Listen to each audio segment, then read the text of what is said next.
Hello, everyone.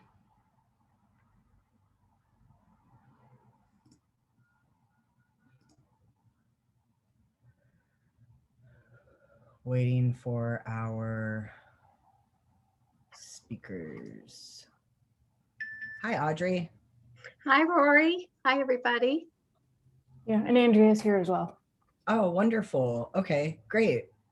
We can give people like another minute or so. Does anyone have an icebreaker?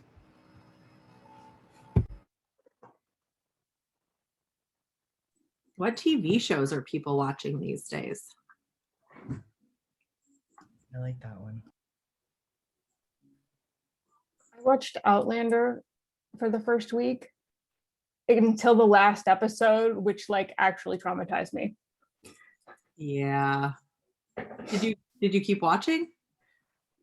Yes, but not with as much excitement. That was rough. Still haven't seen it. Keep hearing it. I keep hearing about it, and I have not watched it.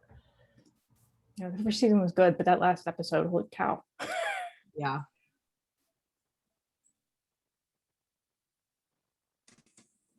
Is that a new Outlanders, or is that were you watching the one that's been out for a while?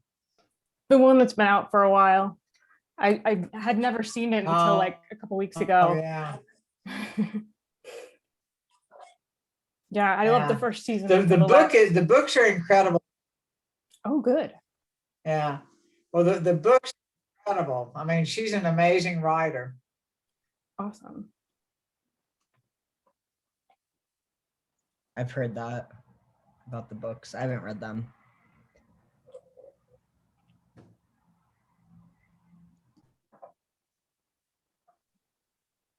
So interesting to see what people watch. I just rewatch Seinfeld over and over, basically. I'm like that. And Gilmore Girls. Yes. Friends and Gilmore Girls. Those are my two go-to.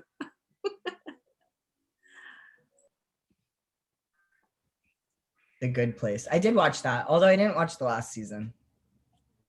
They say that we rewatch things we're familiar with because of the feeling that it produces. So personally speaking, I'm on my like 5th time of binging Schitt's Creek. I was going to say it, but Yeah. it's great to start all over again from the beginning. I love that show. It's so good. My favorite. It's so good. I would encourage you to watch the last season of The Good Place. They did a good job with it. It's really sweet. Okay. It got so complicated, like at the end of the 2nd season, The Good Place. Yeah, they wound it up well, I think. I feel like I fell off when there were like several episodes with them taking that train, and I was just like, okay, there's too much train. Yeah. Just like a lot of plot line.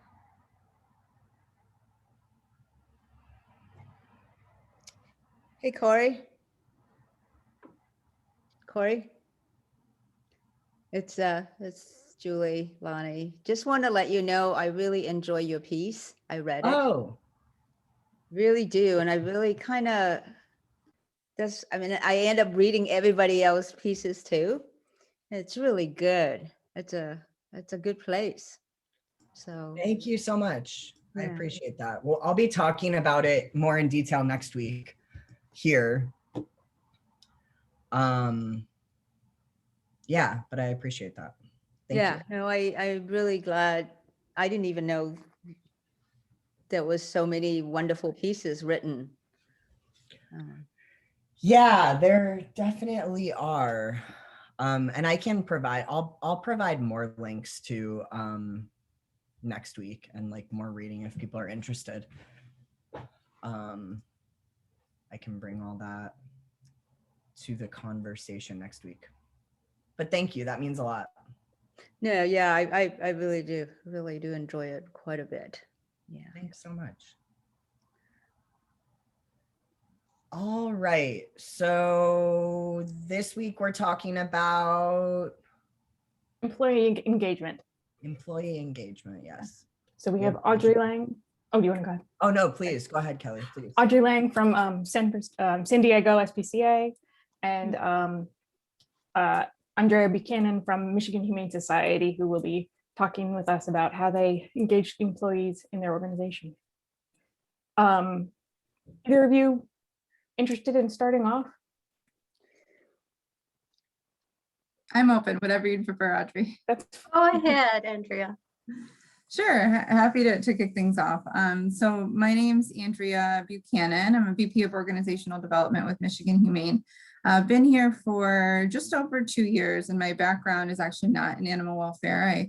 I was in San Francisco with an insurance broker prior to joining Michigan Humane. So as big of a move as you can possibly make, I would guess. But people are people everywhere you go, right? So I guess I'll kind of caveat everything I'm about to say by saying we have not solved for employee engagement. It's obviously an ongoing process, an endless process, and something we'll be working on until the end of time. But we have done a lot of work around engagement that I would love to share. So kind of start by just sharing that there are 2 elements that I think have been critically important to our process. And the first is really measurement. So when I started, had a lot of feedback from different people on kind of what different individuals and departments saw as some of our priorities and holes around engagement. But in order to really kind of validate that and set priorities, we needed a process to really use some data to define those priorities. So we looked at a number of different tools really, but landed on a tool called Culture Amp, which has been really, really great for us. Has a lot of different functionality, but for us, we'll talk specifically about engagement today. It's been really helpful in allowing us to kind of more narrowly define how we want to focus our resources. So I've been really happy with it so far.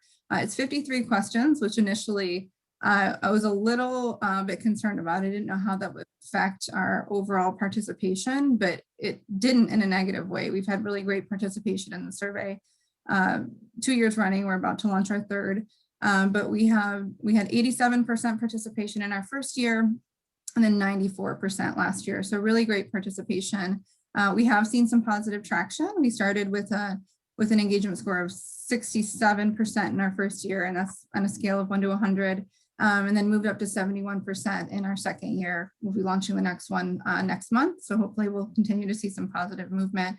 But that measurement piece has been really important for us, just to kind of give us a benchmark, give us a sense of how we're doing and where we really need to be prioritizing our resources, as I mentioned.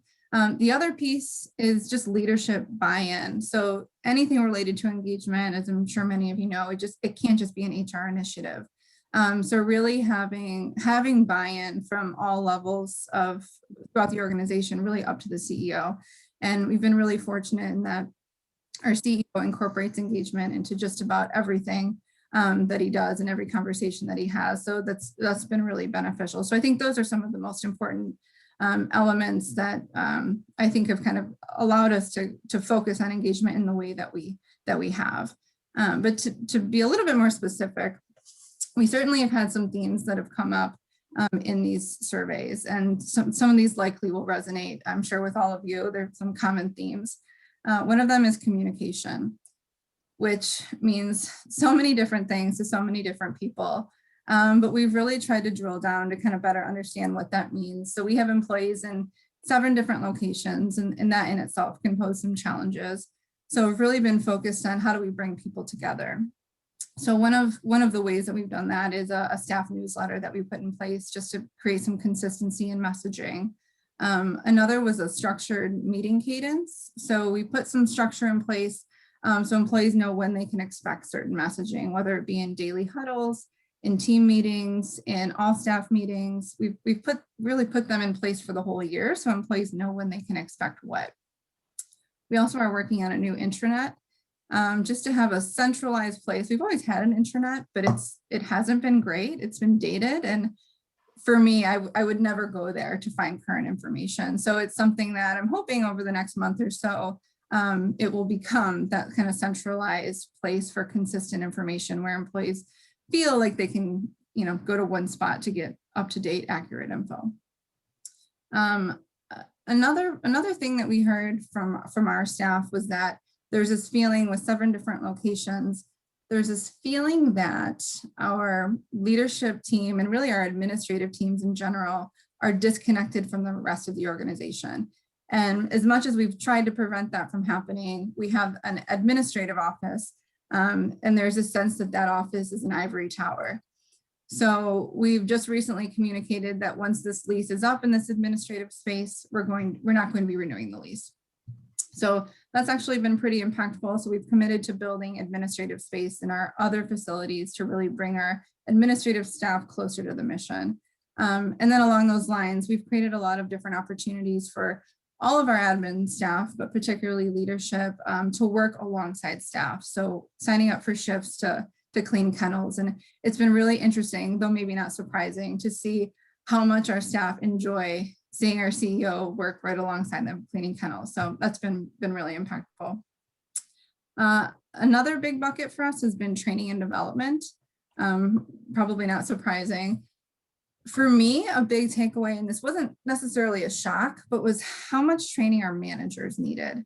So a lot of feedback on how people were being held accountable that really kind of painted a picture for me in terms of where our managers were lacking in some of these key skills. So we put together a manager training series where every month we have a different topic. And so every month a different topic, and we have the opportunity to really we do it internally. So we have the opportunity to kind of base that topic on the needs that we're seeing. So whether that be having difficult conversations, how to really hold people accountable, things like that. So we've been doing that for about 1.5 years now, and I think it's been really beneficial. An unintended benefit has really been an opportunity to bring managers from different locations together to allow them to have conversations and share stories. So we try to incorporate breakout sessions into all of those training sessions just to give them the opportunity to talk and connect as peers. So that's been an important piece. And then we've also put a staff training series in place where every month we have 2 to 3 different trainings in place for staff to attend if they want to. It's voluntary, but different topics, whether they be related to behavior, medical, sometimes they're soft skills. And I was actually really surprised last month. We had a topic that I didn't think was going to be a hit. It was building respect in the workplace. And it was very popular. So sometimes you're kind of surprised by the things that people are interested in. But that series is in place for the year. So we have all of the training set forth for the year, largely run by subject matter experts internally, but we do bring in some external resources for those as well. And then the last big bucket of things that we've focused on, feedback and recognition. And this is probably one many of you can relate to as well. And it's another one that means different things to different people, right? So one of the first things we did was really kind of further define our core competencies. So what does it mean to excel in customer service at this level versus this level? So we've defined those competencies kind of by level. Similar to our values, we really took another look at our core values and kind of narrowed them and further defined them, which I think was really helpful from many perspectives. But one of the kind of angles was really allowing our managers to be able to hold people accountable because they have a better definition of what they should be expecting. So that was an important piece. We've put a new performance management process in place. We've always had a process, but it didn't seem as formal as it could have been. And we've tied our process back to those core competencies, again, by level, which has helped managers frame those conversations. Just a couple other things. We have a recognition program that we put in place that's tied to our values. And this one was kind of slow going at first. We weren't sure how it was going to go, but it's basically a process where any of our employees can submit via an electronic form recognition for one of their colleagues who's demonstrated our core values. And initially it was a little slow, but we've gotten to a point where we have the submissions. We have several coming in every day. And it's really cool just to read the different things that our employees are doing for one another or for our clients every day. So we take all of those submissions, we put them in the newsletter every week. We also, every quarter, we pick one winner from each of our 4 values. And that person will get like an extra PTO day or something of value to that person. And it's funny, you know, I mentioned recognition means different things to different people. What we found is that many of our employees, when they talk about recognition, they're not talking about wanting to be recognized for strong performance. They're really talking about wanting to be recognized for their tenure. So, you know, I've been here for a long time, and I want someone to place the same amount of value on that I do. So I put a process in place. It's actually fairly simple. But as I start every day, I'll send an email to any employee who has an anniversary that day, and I'll copy the full chain of command. So all the way up to the CEO. So their manager up to the CEO. So they have an opportunity to weigh in and say happy anniversary. And then along those same lines, we have some swag that we're going to be giving out this month that basically it's just a little like it's like a tag that goes onto your zipper. It'll go onto our ID badges, and it'll say number of years of service for each milestone. So 5, 10, 15 years of service. So just a couple of the things that we've done, but these are some of the bigger buckets in terms of things that we've focused on. But I think, you know, regardless of what your major focus areas are, I think making sure that you're being really transparent with staff and sharing out, you know, if you're measuring, if you're collecting any kind of data around how employees are feeling, just making sure you're reporting back out on that and being really transparent in terms of what you intend to focus on, and tying engagement back to all of your conversations, really whenever possible, looking for opportunities to weave it in so people know that it's really important to you. You know, as an example, we have quarterly reporting meetings where our different departments will share, you know, some of the resources they might need, kind of where they are from a budget perspective. And we've now incorporated a process into those quarterly meetings where they're also reporting out on some of the work that they're doing related to engagement and what their current priorities are. So just making sure it's always part of the conversation, I think, are some of the keys to success. So that's a lot. I'm happy to answer any questions, but some of the work that we're doing around engagement. Tori had a question. Did you want to ask it? It is in the chat. Sure. Thank you so much for all of that. That was like, it was a lot. Yeah. I'm like our HR, I'm going to like send her the recording of this afterward, because I'm just like, she's going to go crazy over all of these things. So yeah, we have staff that are just like, we have to get off of using Facebook for communication. We use it for chats and everything. So I'm curious what company you're using your intranet through. And then like, how does your staff use like chat functions? And if they don't have email, like we have a lot of people who don't have email here. So yeah, so we recently, I would say as recently as when the pandemic started, we had people who didn't have email. So we were able to rectify that pretty quickly, but that doesn't mean they're checking it every day. So we really need to kind of go about communicating from 12 different angles to capture everyone, right? To answer your initial question, SharePoint is what we're using for our intranet. For chat functionality, we use Teams, but not everyone is on Teams. So that doesn't work for everyone. So it really is, you know, I talked about having the newsletter and the huddles and the intranet, and it really is all of them, because everyone has their preferred method or the way that works best for them. And we found that there really is no one method, unfortunately. It would make my life a lot easier if there was. Hey, Tori, at Palm Valley, I was just down there for a while, and they use Workplace, and it's pretty awesome. There's a lot of good chat function in there, as well as emails and discussions, and you can have private discussions and stuff too. So it's another one you could look at. Yeah, use technology to your benefit. Oh, sorry. Go ahead. No, just saying, use technology to your benefit, certainly. I mean, the tools are out there. Love it.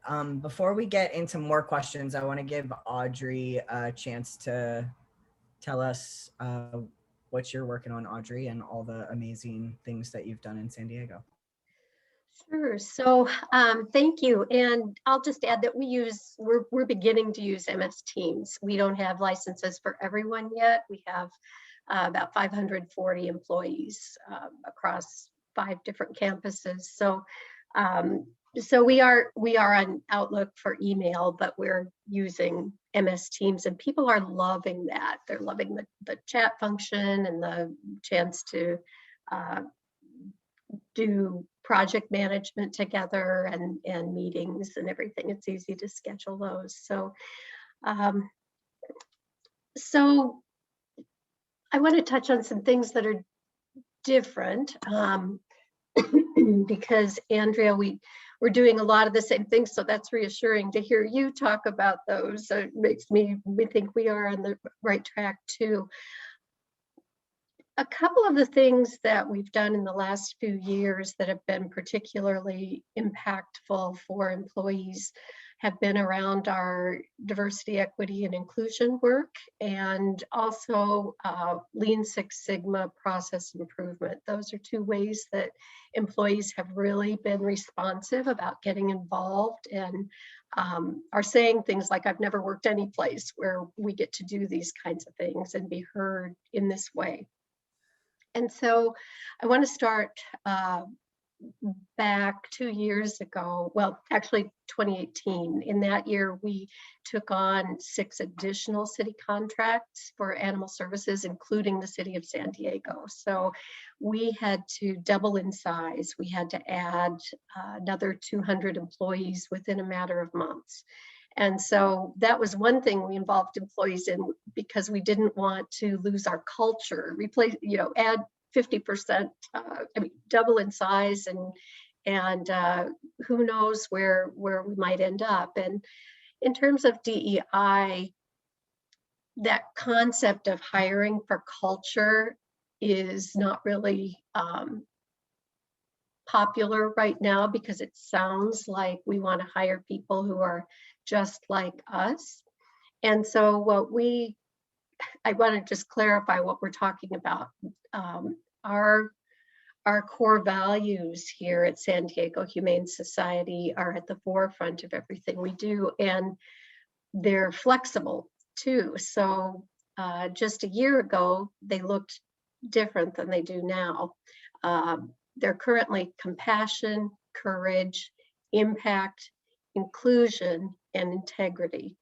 And they changed because 2 years ago, we started a diversity, equity, and inclusion committee, because while we doubled in size and did increase our diversity significantly among employees, we weren't certain that we were creating a welcoming environment. It's a well-known fact that the animal welfare industry is really behind in terms of diversity and inclusion. It's been a mostly homogenous group for many, many years. And so while it's been a welcoming place for LGBTQ people like me, who have felt very welcomed and accepted and supported, maybe not so much for other kinds of diversity. And so that was really the goal of our DEI committee, was to make sure we have a welcoming environment for everyone, and that people aren't leaving just as soon as they're coming in. And so to that end, we really turned it over to employees. We have one senior sponsor for the DEI committee, and that's Tina Wynn, who is our VP of Employee Engagement. So she's my counterpart, and she makes sure that they're meeting regularly and facilitating and that kind of thing. But it really is an employee-run initiative, and so they brought forth lots of things they wanted to do, including adding inclusion as one of our core values. And they started a book club, some regular events that we engage in, like this year it was Martin Luther King Week of Service. And so our employees signed up to get involved in a number of service projects in the community, not in our shelter, but we did a book drive for homeless kids. We put together immigration welcome baskets for the Jewish Community Center, went out and delivered food for Mama's Kitchen, did a number of other things, picked up trash on the beaches and that kind of thing. So people have really responded well to that, as well as having discussion groups around tough topics.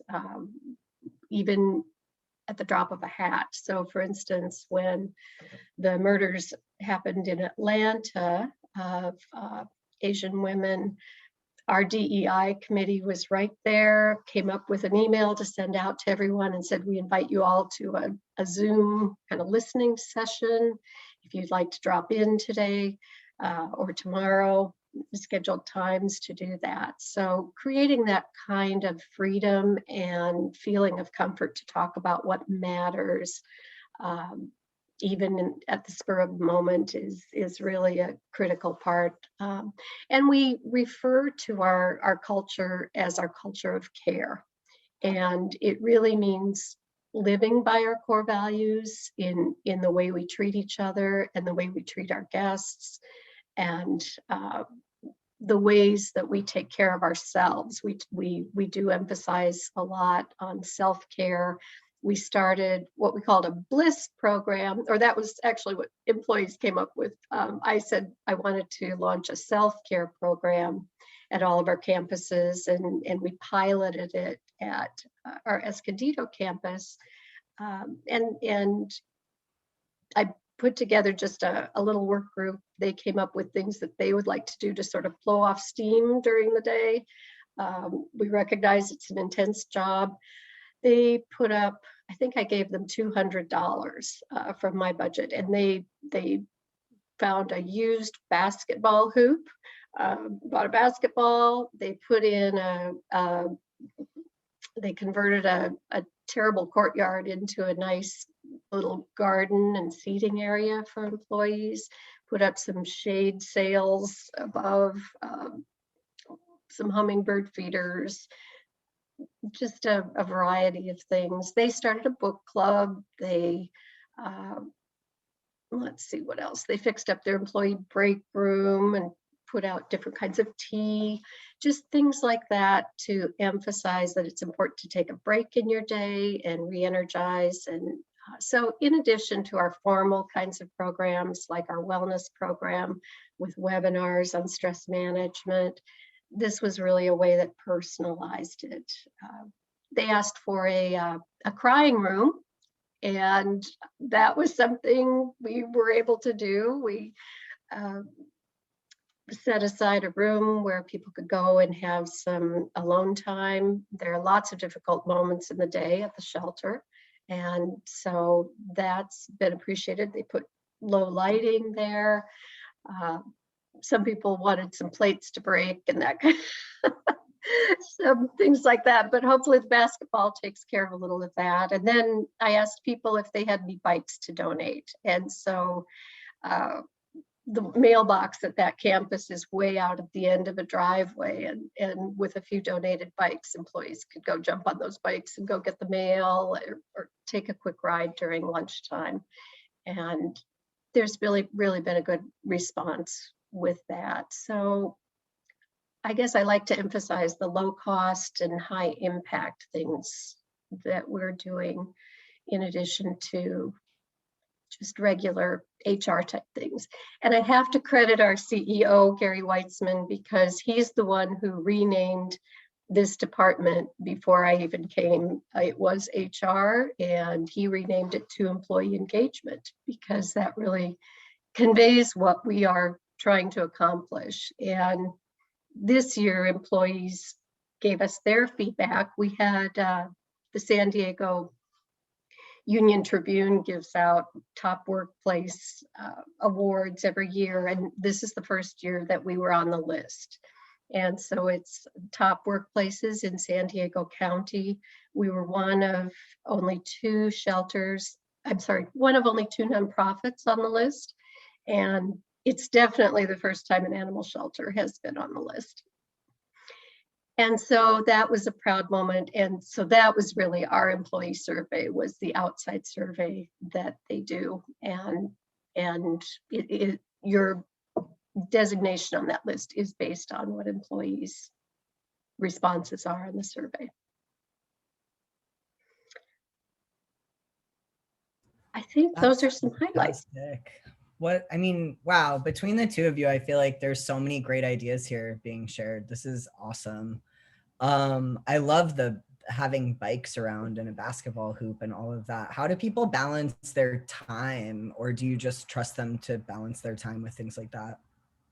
We, in the state of California, you have to give 2 10-minute breaks during the day.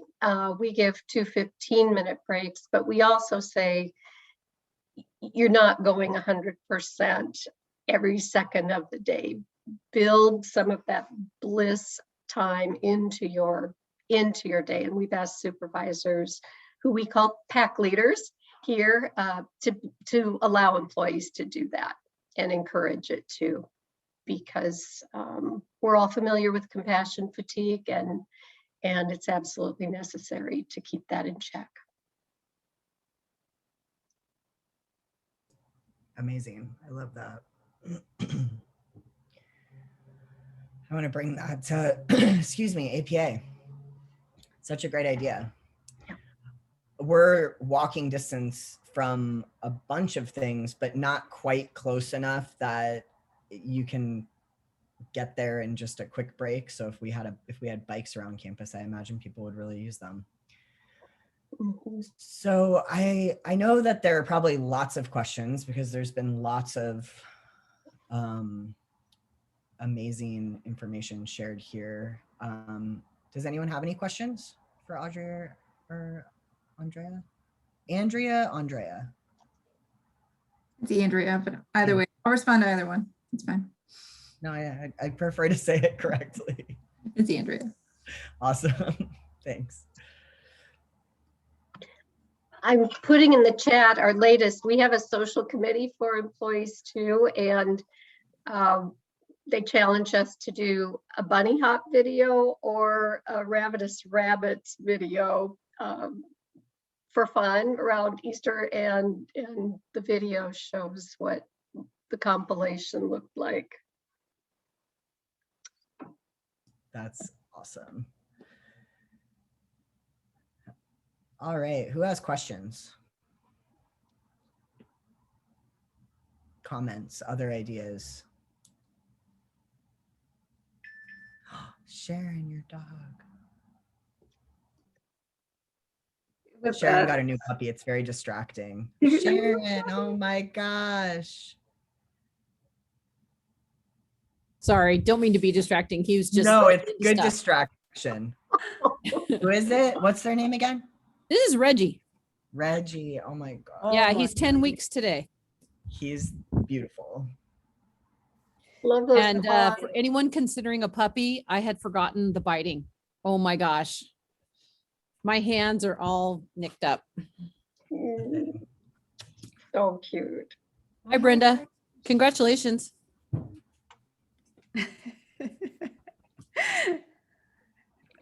Oh, Reggie's punching the.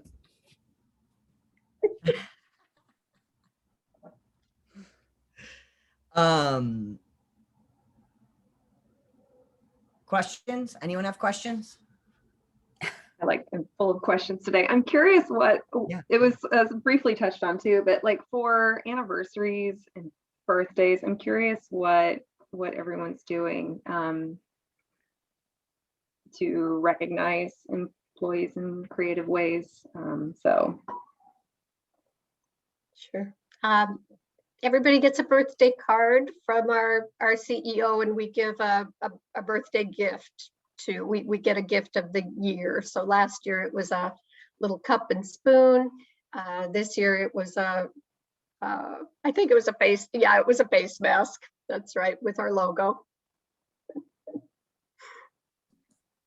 Yeah, and I think I touched on, we actually don't do anything for birthdays, but I think that's a cute idea. Just for anniversaries, as I mentioned, we send an email to everyone on their anniversary to make sure we're copying the whole chain of command up to the CEO. And usually by the end of the day, you have quite a few nice messages come through about, that person's tenure, and there'll be some nice stories about how, I remember when you started working here. So just to kind of make that person smile throughout the day. And then this month, we're going to be implementing a process where employees will visibly be wearing something that recognizes the tenure that they've had in those milestone increments. I like that idea. I have to tell a funny story about Gary. This happened before I came to, but he announced at a staff meeting one time that everybody was going to get their birthday off. And he hadn't discussed it with the CFO yet, so he's very generous, and so that added a lot of liability to the books, and so that's something to think about if you're considering that. But people do love it, and we still do that.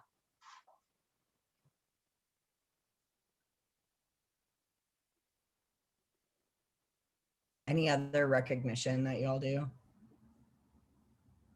There's one that I used to do at a dog daycare that I managed that I really liked a lot, that I might try to bring to APA, where you just if someone did something, you know, went out of their way to help you or whatever, or was training you, you wrote it down on a little piece of paper, put it in a box, and then at the end of the month, we'd give everyone their little notes that they got. But for the person that got the most, we'd give them we'd give them $100, $100 bonus, which went a really long way. But it was also such a awesome thing at the end of the month to, well, get $100, but also to get these little notes that have been accumulating over the month. And I really like ideas like that for people that are, I don't know, just grinding all day, you know. It really, I don't know. Does anyone else do anything like that? And maybe ideas like that are tired and it only was really successful because we had $100 attached to it, but I'm not sure. I don't think they're tired at all. We use something called bark bucks, and so people can give out bark bucks, and on the back of the bark buck, they're like little dollars, and on the back are the core values. And the idea is when you give them to people, you should say why, you know, it's something related to a core value, and then they can use their bark bucks to buy. There's a little treasure box at every campus. And I thought they were kind of corny, and they've been around a long time and everything. And then I was out at a campus one day and I was giving some out for Employee Recognition Day. And people started pulling out their special places that they keep their bark bucks. Somebody has a special wallet just for them. Somebody else has a little puzzle box she keeps them in that nobody else can get into. And I had no idea. So it's still popular. That's so cool. And then here, attached to the core values idea at APA, if we get concert tickets or something like that donated, we're in Austin, so that kind of thing comes through a lot, is concert tickets and things like this. Dr. Jefferson will post, and people can nominate people for the tickets based on if they're representing a core value, or and nominate people, and then whoever gets in first gets I think she does like a raffle or something, but people will get the tickets. So that's kind of a cute idea too, similar to the values, but Yeah, so that the tickets don't all stay at the top. I don't think what you mentioned is tired at all. I think it's just a matter of figuring out what's valuable to your employees, right? And that's the trickiest thing is, you know, you could have this great program that to you would be fantastic, but then if your employees don't find it valuable, it's going to be a flop. So I think it's about asking the question, like, what would be meaningful to you? I think that's a good starting point. Otherwise, you could end up wasting a lot of time, right?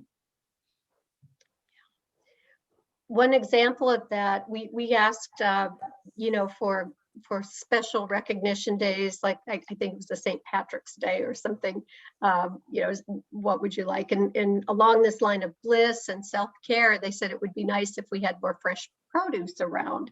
And so, so our social committee bought greens from the grocery store. They just put out tables of lettuce and broccoli and just kale, all kinds of things on St. Patrick's Day.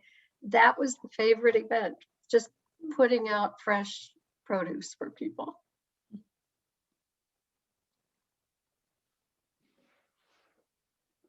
Yeah, that's a great idea.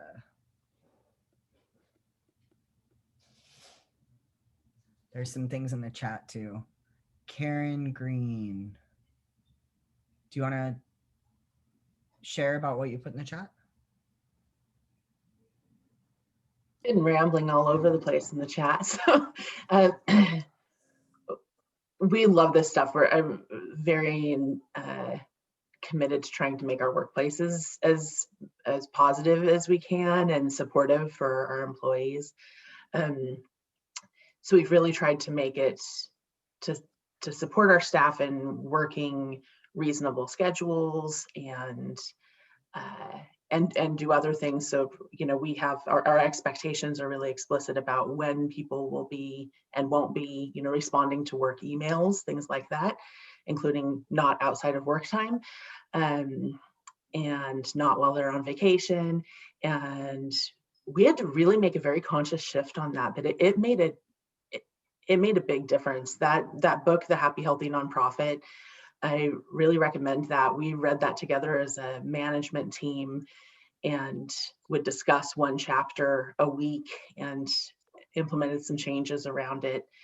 And it really is, we talk a lot about self-care, but that book talks about the role of the organization in creating a place where your employees can be successful in caring for themselves. And we have, I think so much in America, but also a lot in our industry, really an expectation and a culture of just work all the time, and that, you know, you've got to do it. It's for the animals, and we're setting people up to be burned out. And if we want people to be able to really be healthy and happy and sustain themselves in long-term in careers in animal welfare, we need to make it possible for them to work a reasonable work week and really have a work-life balance. We can't say have a work-life balance, but then give them, you know, 60 hours of work a week and send them emails on the weekends and expect them to get back to us. So things like that have made a huge difference for us. That book it's called The Healthy Happy Nonprofit, and it's by Beth Cantor and someone else whose name I'm forgetting right now.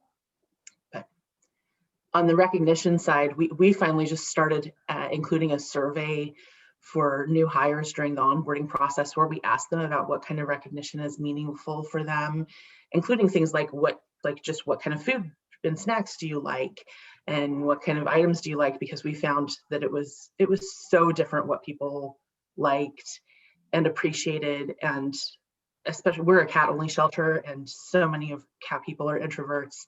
They do not want to be recognized in front of other people or publicly, even in writing, but other people do. So we're like, why don't we just ask and figure it out? And then now we know.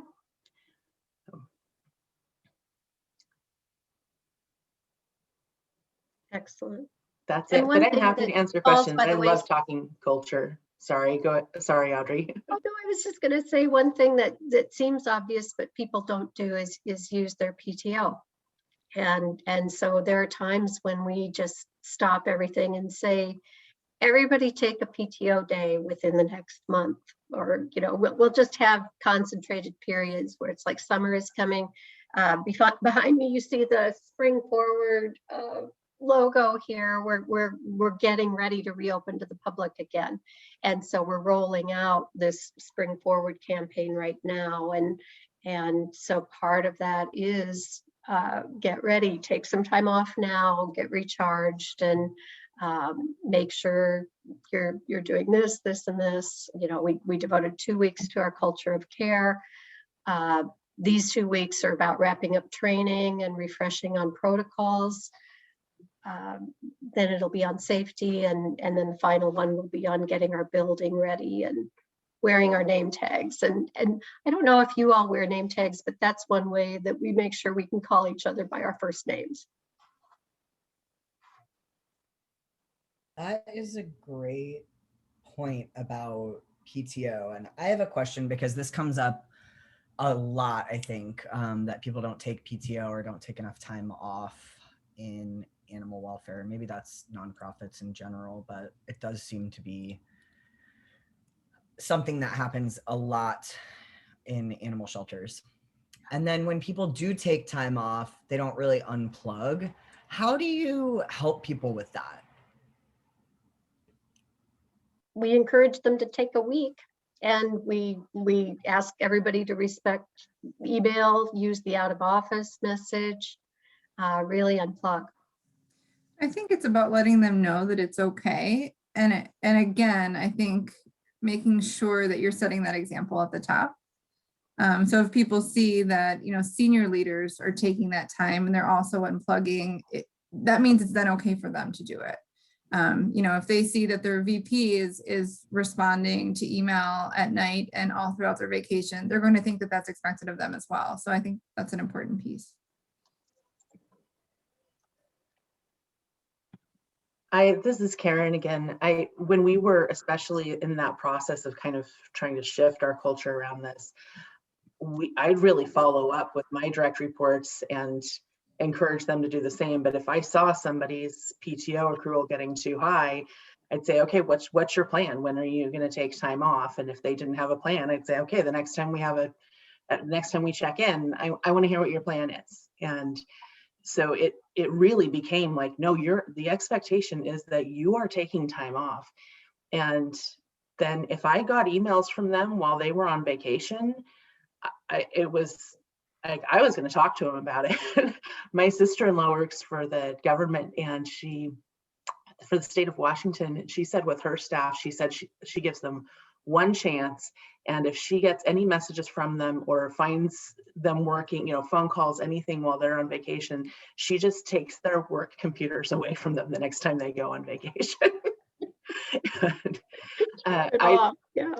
I know, right? I don't have that kind of, control with my staff, but she's just, it just make it really clear. I'm like, no, this is like, you don't have any need for this. And if they thought that they did, then we talk through why and try to figure it out. I think we have to make it more firm and set those expectations and model it, like Andrea was saying. I have another question. Well, I have a question for everyone. If people could put in the chat how much vacation your staff gets when they start, I would be really curious to know that. But I have another question about sort of onboarding culture and when that starts and how you incorporate culture onboarding in your onboarding process with new employees.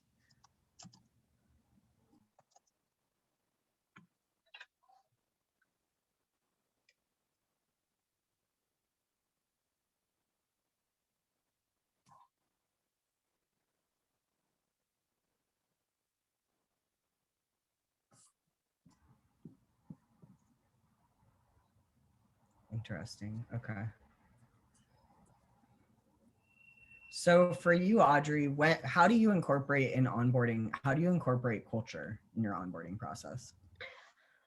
We are doing one day of onboarding. When we added the 200 people, we did 4 days of onboarding because most of them had never worked in a shelter before, and so we just steeped them in culture and shadowing and doing lots of group things. We do 1 day now, and a big chunk of it is our culture of care and wellness program and compassion fatigue and then safety, because handling of animals safely is so critical here. And we learned that because we had to evacuate for a fire a couple of years ago, and everybody, no matter what area they worked in, had to come and help empty the shelter. So we make sure everybody gets that hands-on, but we do it once a month. So however many people there are that are hired during that month, it's not that we delay their start time, but they all come back for a day of orientation.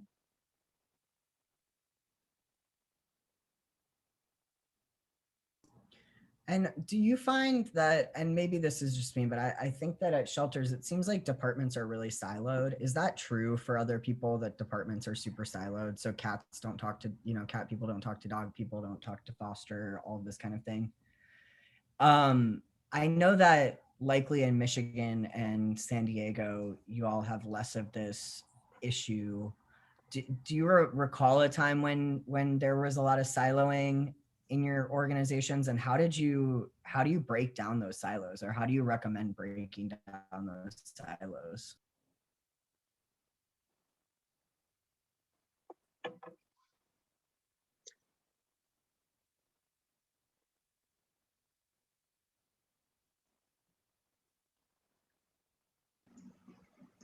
Hey, this is Lucy at Austin Pets Alive.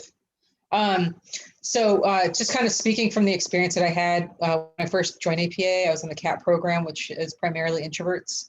I am the complete opposite of that. So I sort of shamelessly was just like, hey, clinic, what are you doing? You know, hey, dog team, what are you doing? What's that clicker thing doing? What kind of treats you got there? You know, and so just, and I think it's a matter of like having management and your other team kind of like support that, or just kind of, you know, okay, cool. This is a good thing. Like, because we deal with each other, you know, both dog and cat deal with clinic. We both, you know, have different protocols. We all kind of, you know, support the same values of APA. So yeah, it is Jonathan Van Ness. He adopted a dog from us, and a ringworm cat. But yeah, so I think it's just like find the extrovert, find the shameless person, and just kind of let them lead the way. Because if you have introverts, they don't, you know, like it's okay. They don't have to, you know, you don't get them out of their comfort zone. Don't make them uncomfortable and having to force them to, you know, they're great at what they do and they're passionate and all that other stuff, but they don't want to kind of go across the aisle. So find the person that's just, you know, loud and curious and you know, just kind of go with that. And I think it's kind of forced a culture of, you know, hey, let's implement Zoom. Hey, let's try to connect more. Let's try to like support each other more. Let's try to inform each other more. Hey, what training thing are you going to? What webinar are you going to? And just, you know, I guess advocating for the extroverts. I'm just going to toot my own horn because why not? I would just echo, I think a lot of it is just about looking for opportunities to bring people together. And I think a lot of what Audrey spoke to was kind of in this realm, right? So looking for those non-work opportunities for people to come together and see each other as people and not necessarily the person who works in shelter med. I think looking for those opportunities, whatever they might be. So maybe it's a meeting where you're just kind of casually connecting with people. Maybe it actually has a work focus, but you're bringing together some kind of cross-departmental groups where they're thinking about solving a problem. I think just looking for any opportunity to bring people together so they can kind of see one another as people is really helpful. Yeah, and I found process improvement to be a great tool for that, bringing people together across departments, or even in the same department at different campuses. We bring them all together to work on something together that's real, to find ways that they would like to make their work more efficient or to reduce stress in their jobs by improving some processes.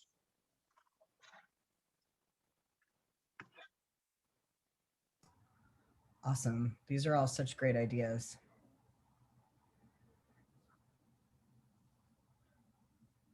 I loved hearing the comment about process improvement. In my previous career, I did a lot of root cause analysis. And to me, finding all the people that are impacted by a problem and getting them in the same room together and being able to talk through it with no judgment, saying, you know, how these problems are impacting everybody, throw out every possible scenario and then kind of work through it, makes everybody feel like they're trying to accomplish the same end results when oftentimes they're not asked how they might solve it. That's right. That's right. And we purposefully do those sessions without any managers in them. No one can be supervising anyone else to be in a process improvement group. And we do a 2-day Kaizen event. I'm working on my black belt right now. And the way we've continued to do it through COVID is that we have a socially distanced first day where we introduce the tools to them, 5 whys and getting root cause analysis going and cutting down waste, identifying waste. And then the second day we do it on Zoom and they can go into breakout groups. And part of their second day is to prepare a PowerPoint presentation to give to senior leadership that afternoon. So That's where really having a leadership commitment to listening to employees has served us well. And I can think of the rare exception when we don't say yes to absolutely everything that they've come up with. There might be some budgetary restraints, but we try to find a way to say yes because they put the time and effort into coming up with this proposal. Yes, so often the boots on the ground have the ideas, but if they're not specifically asked how they might help, they're not going to offer it up. So I love it. Yeah, it's also a good way to avoid unionization. True. Wow, I feel like a whole conversation about process improvement sessions would be a really good topic for this group. I'm extremely curious about that. Something that we're trying to do more and more of in our own organization. So this has been fabulous. Thank you so much for your time today, Andrea and Audrey. Thank you. Yeah. Really wonderful having you here. And I feel like my mind is going in a million different directions in a good way. It's great. This is awesome. So thanks everybody for being here this week. And I feel like we should invite you back at some point because this has been really awesome. And I think people have really enjoyed this conversation. So next week, I'll be presenting on transgender inclusive policies for animal welfare. So come, and excited to be having that conversation, and invite your staff. And we'll see you then. Thanks, everyone. Thanks, Thank Kelly. you all. Bye-bye. Bye.